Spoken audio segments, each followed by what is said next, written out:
Hi children, hope all of you are well. Today I am going to give you a recap of the chapter Life Mysteries in Little Chambers.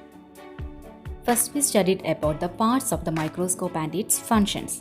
There are 6 parts. They are eyepiece, knob, objective lens, stage and clip, condenser and mirror.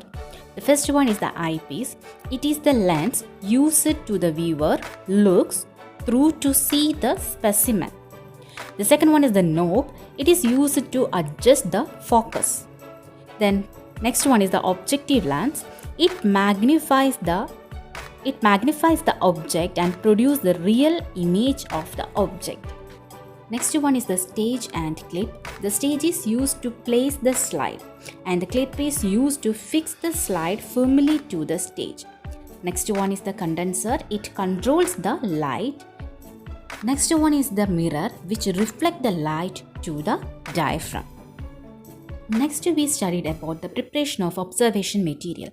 We studied the different stages of material preparation. After that we studied how to record the practical. When we record a practical, it contains aim of the practical, materials required for the practical, procedure or the method, observation, and last you record the inference or the result of the practical. Then we studied how Robert Hooke discovered cell.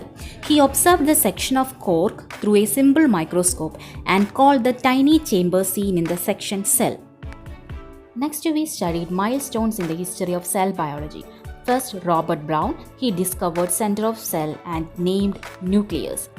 Then M.J. Schleiden, he found that the body of the plant is made up of cells. Then Theodor Schwann, he found that the body of the animals is made up of cells. Then Rudolf Virchow, he inferred that new cells arise only from existing cells. Next we studied about cell theory. It was formulated by M.J. Schleiden and Theodor Schwann. The main concepts of the theory are: first one, the body of all organisms is made up of cells. The second one, cells are the structural and functional units of organisms. After that, the cell theory, we studied the functions of cells. There are 3 main functions. The first one, it resists foreign particles. Second one, it helps to release energy from nutrients. Third one, it helps to synthesis of biomolecules.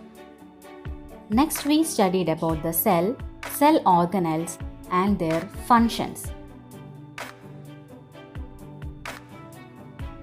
The first one, mitochondrion.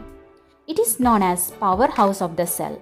It helps in the production and storage of energy.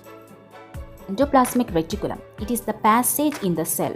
Conduction of materials inside the cell take place through this organelle. It is also known as cytoskeleton. Next is ribosomes. It is a center of protein synthesis in the cell. Next one is vacuole. It is covered by a membrane called tonoplast.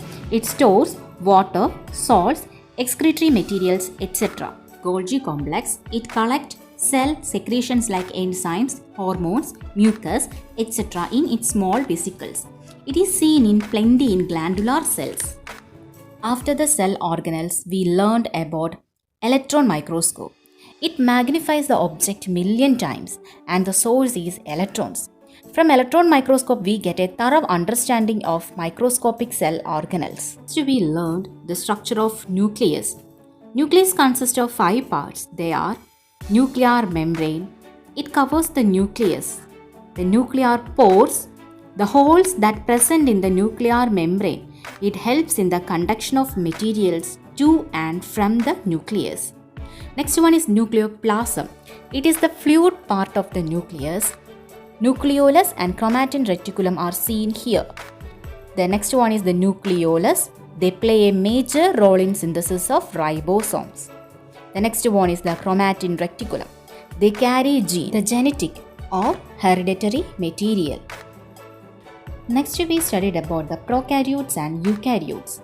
In prokaryotes, there were no nucleus is seen. Example, bacteria, cyanobacteria, mycoplasma. In eukaryotes, they have a well-defined nucleus covered by membrane is seen. Example, amoeba, plants and animals. Next, I taught you biomembranes. This is a covering separates the cell from its adjacent cells. They are selectively permeable because they allow only the essential materials to pass. Next, I taught you plastids. The plastids only found in plant cell. There are three types: chloroplast, chromoplast, and leucoplast. The chloroplast, it helps in photosynthesis. The chromoplast, it imparts color to flowers and fruits. Then the leucoplast, it stores food materials. Last we studied about the comparison between plant cell and animal cell. The nucleus, cell membrane, mitochondria, Golgi complex, endoplasmic reticulum, ribosomes, cytoplasm are seen in both cells. The centrosome and lysosomes are only seen in animal cell. The cell wall, vacuole, and the chloroplast are seen only in plant cells. These are the points we discussed in the whole chapter. Hope you understood all these contents. If you have any doubts regarding this chapter, please inform me through the WhatsApp.